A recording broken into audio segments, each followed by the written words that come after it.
Today we are dealing with mentoring or discipleship. One of the greatest aspects you're ever going to have to learn in your life is that you've got to have somebody who's over you who can instill in you the truths that God has instilled in them. Now, we are here at Snow Valley. Snow Valley is a great place to bring up this aspect of mentoring.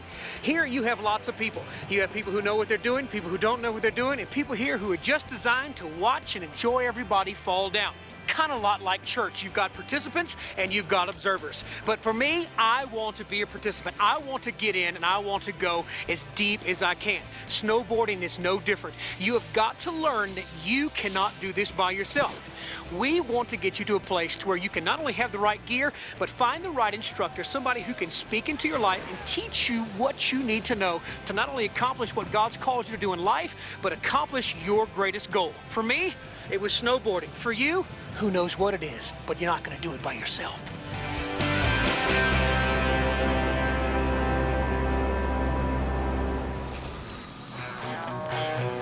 That's where it's at. Richard's a great guy. I've been out of shape. He had to snowboard in about 5 years. I think he's a little intimidated by the mountain, but I provided him a board, bindings, and a helmet. I'm going to bring him to a whole new level, right up there. I'm excited. First time up in the mountain in years. I'm ready to get up there, carve it up, hoping that muscle memory is going to kick in. I'm just going to do it by faith. Let's go up one, guys. That'll take us all the way to Terrain Park. See where the clouds are up there? That's like the mist of Mordor. If you say I can do it, hey, man. it must be so. I'm going to confess it over you. You can do it. We'll see. All right, let's go. Richard, don't be scared. Come on. Come on, I know it's been a long time. You can do this. Come on, you can do this. Come on, your muscles have memory.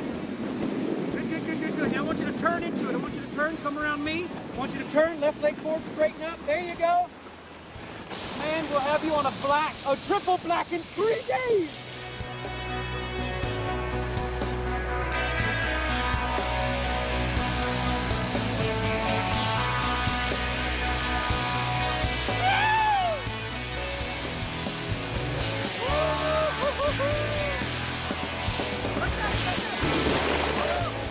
Two main reasons I'm gelling today. I got back in my flow, but most of all, I got a great coach. What does a great coach do? He builds up your self-confidence. Now think about this. Just put it into a spiritual application. There's people who serve God for 2 or 3 years and then they backslide. Yeah. Big problem is there's nobody there to help them along, because if they're on the road to backslide and they think they can do it by themselves, what happens is they get stuck, they get bitter, they get angry, they get hurt, their pride rises up, and they say, you know what, I quit. Absolutely. You weren't in that same situation, but you were out of snowboarding for 5 years. It's taken you a little while to remember what God taught you back then. Remember, when you fall out somewhere, you know, God doesn't bring you back in farther down the line. He brings you right back in where you fell out. Why? Because you still got stuff to learn. Amen. Start at the bottom of the mountain, you're up at the middle. Hey, and in time, and it may take 20 years, God will put you on the top. Why? Because he knows the view is just as incredible as you thought it was.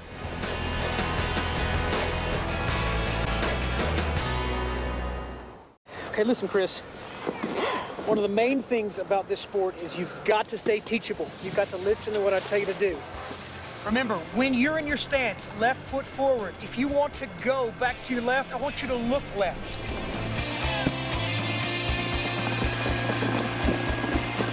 There you go. That's one way to get your edge. All right, you see what you did there? You see how that back edge caught? You'll always flip it back over. Okay, keep your knees slightly bent. Use your right foot to kind of steer as a rudder.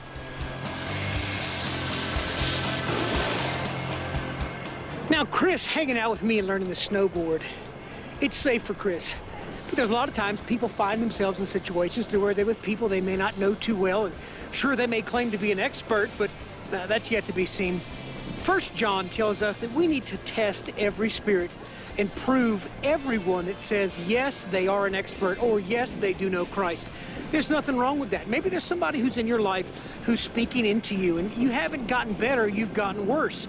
And that doesn't mean that this person is necessarily not of God. Maybe they haven't been as honest with you about their skill level. Maybe they also are not somebody who should be teaching you. I believe for each one of you, God has somebody who can teach you. God has somebody prepared specifically for you, who knows your temperament, who knows exactly what it takes to not only bring the best out of you, but to get the worst out of you as well. Just take it slow, okay? Don't worry about going fast. Right now is trying to get your feet to the place to where your muscles understand exactly what you're trying to do. At the end of the day, it's not about how good I do. It's about how awesome I am doing it. I'll give Chris this much. He is one persistent human. Now, I don't know if that's the fact that he's trying to impress me, but I would have never thought Chris would have done this well. It's the same principle with most of you.